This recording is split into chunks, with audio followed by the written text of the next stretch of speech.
வரி கொள்கைக்கு எதிரான டோல்கேட் முற்றுகை போராட்டம். போராட்டம் இது போராட்டம். மனிதநேய மக்கள் கட்சியின் போகும் வாகனங்களை மறித்து பணம் பறிப்பதா, திருட்டு தரத்தில் அங்கமா, திருடி பிழைக்கும் பிழைப்புக்காக தேசிய சாலையில் சங்கமா,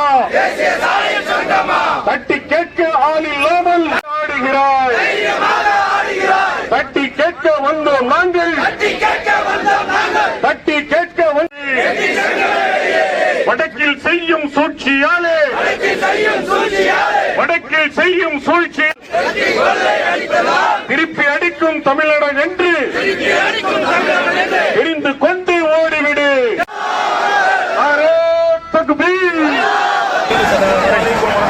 உயர்த்திக் கொள்ள அனுமதி அளித்திருக்கிறது. ஏற்கனவே மக்கள் இந்த சுங்க கட்டண உயர்வால், அதனால் ஏற்கனவே விலைவாசி உயர்வால் அவதிப்படுகிறார்கள்.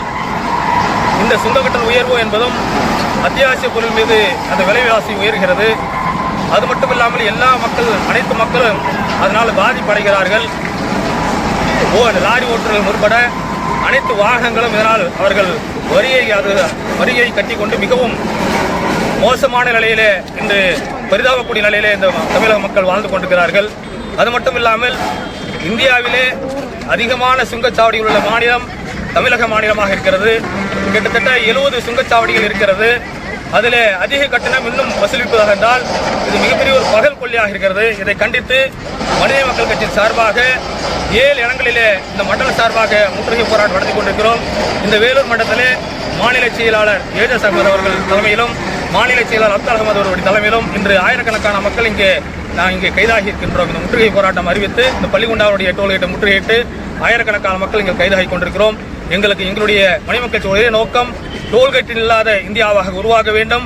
அதே போல தமிழ்நாட்டில் மட்டும் அதிகமான டோல்கேட் இருக்கிறது. நிதின் கட்கரி அவர்கள் 60 கிலோமீட்டருக்கு ஒரு முறை 60 அந்த டோல்கேட் அது மாதிரி தான் இருக்கும் என்று சொன்னார். ஆனால் அவர் சொல்வதெல்லாம் அண்ட புலகன் ஆகாச புலகன் என்ற அடிப்படையில் இன்று அந்த நாடாளுமன்றத்தில் அவர் சொன்ன அந்த செய்தி, பத்திரிகையாளர் செய்தியும், நாடாளுமன்றத்தில் அவர் சொன்ன தீர்மானமும் எதுவும் நிறைவேற்றப்படவில்லை. அவருடைய மோடி எப்படி பொய் பேசுகிறாரோ அதுபோல் தான் அவருடைய வகையராலும் பொய் பேசிக் கொண்டிருக்கிறார்கள். அந்த அவருடைய நிதின் கட்கரி அடிப்படையிலே அவர்கள் சொன்ன அடிப்படையில் பார்த்தோம் என்று சொன்னால் தமிழ்நாட்டிலே 16 சுங்கச்சாவடிகளை எடுக்க வேண்டிய சூழ்நிலை இன்னும் இல்லை. அது மட்டும் இல்லாமல் அனுமதி பெறாமல் சுங்கச்சாவடிகள் நிறைய இயங்கிக் கொடுக்கிறது. பகல் கொள்ளை அளித்துக் கொண்டிருக்கிறார்கள். அதாவது அனுமதி இல்லை என்று சொன்னால் அந்த சுங்கச்சாவடி 40% கட்டணம் வசூலித்துக் கொள்ளலாம் என்று இருக்கிறது.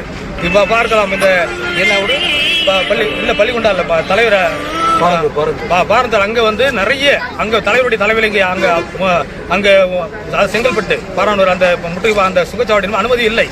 அனுமதி இல்லாமல் இயங்கிக் கொண்டிருக்கிறது. மிகப்பெரிய காலாவதி ஆயிடுச்சு.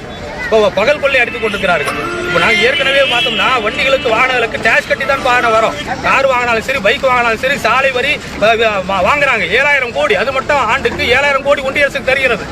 அது போதாது என்ற பஸ்ஸுக்கு, லாரிக்கு எல்லாம். அது மட்டும் இல்ல, இந்த சுங்கச்சாவடியினால் தமிழக அரசு 360 கோடி கட்டுகிறது. 360 கோடி யாருக்கு நஷ்டம்? தமிழக அரசுக்கு நஷ்டம். அந்த 360 கோடி யார் மேல் விழுகிறது? மக்கள் மேல் விழுகிறது, சாமானிய மக்கள் மேல் விழுகிறது. இப்படிப்பட்ட வரியை சுமத்தி பகல் கொள்ளையாக இந்த கொள்ளையை அடித்துக் கொண்டிருக்கிறது. அதை கண்டித்துதான் மணிமக்கள் கட்சி இந்த போராட்ட முற்றுகை அறிவித்துக் கொண்டிருக்கிறோம். இது ஒத்திகைதான். இன்னும் போராட்டம் இந்த சுங்கச்சாவடிகள் இல்லாத மாநிலமாக தமிழகம் உருவாக்க வேண்டும். இல்லை என்று சொன்னால் எங்களுடைய போராட்டம் என்பது இன்னும் வீரியமாக இருக்கும் என்பதை மனித மக்கள் கட்சி சார்பாக நான் இங்கு அறிவித்துக் கொள்கிறேன். அடுத்த கட்டம் தலைமை கூடிய விரைவில் இந்த போராட்டத்தை அறிவிப்பார்கள். அது அனைத்து கட்சி தரப்பிலும் அனைத்து மக்களையும் அனைத்து கட்சிகளையும் அனைத்து இயக்கங்களையும் ஒருங்கிணைந்த ஒரு போராட்டமாக அது இருக்கும். அப்பொழுதுதான் இதற்கு தீர்வு கிடைக்கும். மக்கள் போராட்டம் மட்டும்தான் இந்த ஒன்றிய பாசிச அரசை முறியடிக்க முடியுமே தவிர வேறு எதாலும் முறியடிக்க முடியாது என்பதை நான் தெரிவித்துக் கொள்கிறேன்.